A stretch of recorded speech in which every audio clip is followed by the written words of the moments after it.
Throughout history, the land of Israel has played a central role in religious prophecy, geopolitics, and global tension. In Islamic belief, the Quran and Hadiths offer signs of the end times, some of which appear to unfold in our modern era. When analyzing recent developments in Israel, many scholars and believers point to key signs that may indicate we are approaching the last era for this nation as foretold in Scripture. These signs align not just with Quranic verses, but also with ancient warnings echoed through centuries. Whether one views them symbolically or literally, their presence today cannot be ignored. As technology, ideology, and warfare evolve, so does the relevance of prophecy. The question is no longer if, but how close we are to witnessing monumental change. One major sign mentioned in Islamic texts is the corruption and moral decay within powerful nations, including those occupying or influencing the Holy Land. Surah Al-Isra 17:47 references two great mischiefs caused by the children of Israel, with divine punishment following both. Many Islamic scholars interpret modern Zionism and the systemic injustices against Palestinians as potential parallels to these foretold mischiefs. The repeated cycles of aggression, displacement, and political manipulation have triggered reflections on whether the final consequence is imminent. As these actions increase in scale and visibility, more voices rise to question if divine justice is drawing near. This alignment of Scripture with current injustices gives rise to spiritual urgency across the Muslim world. Another significant sign is the rise of global alliances centered around or against Israel. The Quran emphasizes how groups will unite in enmity or defense, creating tension that echoes eschatological prediction. Today, Israel's strong ties with Western powers and simultaneous isolation in other regions mirrors these prophetic tensions. The growing divide between East and West, Islamic and secular nations, is a hallmark of the coming trials. Political alliances, such as those shaped by the Abraham Accords or resistance blocs in the Middle East, seem to set the stage for a climactic confrontation. In many traditions, such alliances signal that the lines have been drawn and that prophecy is transitioning from metaphor to reality. This polarization adds intensity to a region already steeped in history and fate.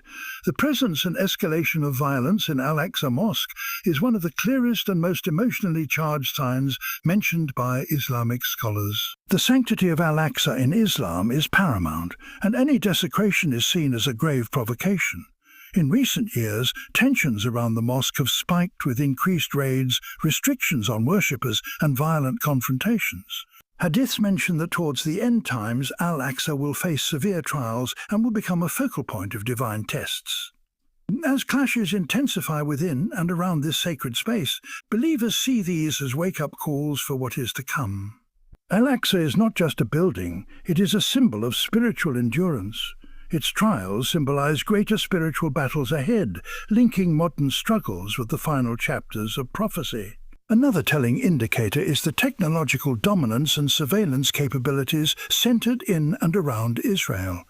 In many interpretations of Islamic eschatology, there will be a time when surveillance, control of information, and technological oppression will become widespread. Israel's prominence in cybersecurity, facial recognition, and drone warfare, often deployed in occupied regions, feeds into this narrative. When spiritual texts warn of an era where humans will be tracked and controlled, some interpret this through the lens of today's digital hegemony. Coupled with AI and military innovation, this control seems to fulfill warnings of a deceptive power rise before a fall. Technology, when used unjustly, becomes a tool of tyranny, and prophecy warns that such tyranny will trigger divine correction. As we see increasing control over people's movements and speech, these developments can no longer be dismissed as mere coincidence. Environmental devastation, another sign mentioned in the Quran, also finds relevance in the context of modern Israel and its regional impact. Surah Al-Rum 30:41 warns of corruption on land and sea due to what human hands have wrought. Large-scale projects, deforestation, and water redirection often disproportionately impact Palestinians and neighboring regions. The occupation's environmental consequences, along with the broader exploitation of resources, fit into this prophetic puzzle. As nature itself is disrupted, believers see the earth crying out for justice. Quranic verses don't just speak of spiritual decay, but environmental balance as a divine trust. When this balance is broken, it invites divine retribution. The visible decay of the environment adds urgency to the sense that a critical era is upon us, one that fulfills more than one layer of divine warning. The return of displaced populations and rapid changes in demographics, particularly in contested regions, also echo the prophecy. Some hadiths mention large gatherings or influxes of people in regions tied to end-time events. The state-sponsored settlements and demographic shifts in Palestine are seen by some as attempts to forcefully rewrite divine geography. These shifts, however, come at the cost of oppression and displacement of native people. In many Islamic interpretations, unjust reoccupation triggers divine response.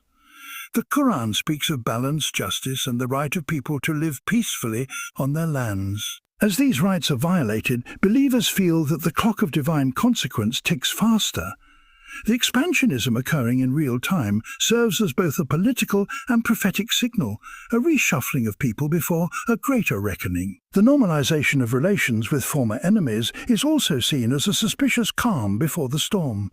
In prophetic literature, there are warnings of false peace preceding major conflict. The Abraham Accords, touted as peace-building efforts, are viewed by many as short-lived alliances built on shaky foundations. While world powers celebrate these moves, many in the region perceive them as betrayals of justice and faith. The Quran and Hadiths often reference treaties that will be broken, especially those involving sacred lands. As these accords unravel or backfire, the prophecy of betrayal and ensuing chaos seems ever more plausible. Peace, when not built on truth and equity, becomes a temporary illusion, a pause before an even greater confrontation. For many observers, these political shifts validate centuries-old prophecies more than they establish real harmony. Economic signs are also crucial. The Quran and Hadiths describe an era of severe inequality and hoarding of wealth by elites. Israel's tech-driven economy and its heavy militarization have created stark economic divides, both internally and with surrounding populations. Wealth is concentrated among a few, while many, especially in Gaza and the West Bank, face poverty and deprivation. The concentration of power in the hands of a few, coupled with sanctions and blockades, manifests the imbalance warned about in the final era. Islamic prophecy holds that such disparity will invite upheaval. When wealth becomes a tool for control instead of upliftment, divine balance must intervene. This economic injustice, amplified by global support and silence, is yet another sign that a great correction is near. Financial domination may seem powerful, but in the Quranic view, it is fragile before divine will.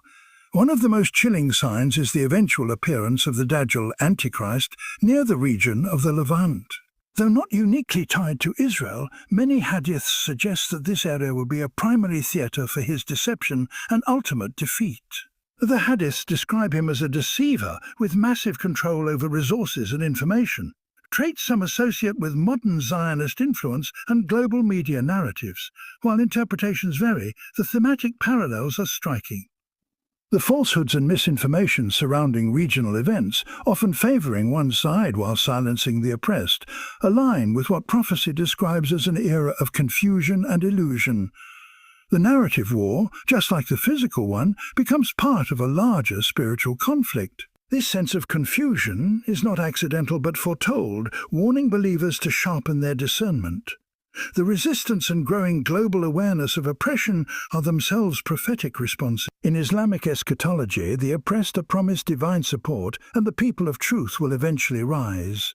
The increasing number of global voices condemning injustices in Palestine, even among non-Muslims, signals a shift in collective consciousness. The Quran reminds us that even a small group armed with truth and patience can overcome mighty forces. As protests rise, stories emerge, and the veil of propaganda is lifted. Believers see this as the beginning of divine intervention. Resistance is no longer isolated, it's interconnected, spiritual and global. This resistance, deeply rooted in moral clarity, reflects the spirit of prophetic traditions. It's not just political, it's deeply sacred, and it challenges the very foundations of an unjust era nearing its end. Finally, the spiritual awakening among Muslims and even among Jews and Christians regarding the sacredness of truth, justice and holy sites speaks volumes. As materialism falters and traditional institutions lose trust, people are turning back to scripture, prayer and collective action. This return to God in times of widespread deception is itself a sign. Prophecy describes a remnant of believers who will cling to truth when others chase illusion. The growing spiritual connection to Jerusalem, Al-Aqsa, and the messages of the prophets aligns with this awakening. The convergence of faiths around shared values, even amid conflict, suggests something greater is underway. This reawakening is not random, but guided. As hearts open and eyes awaken, the signs become clearer. Whether the last era is near or already here, one thing is certain: divine prophecy continues to speak through unfolding reality.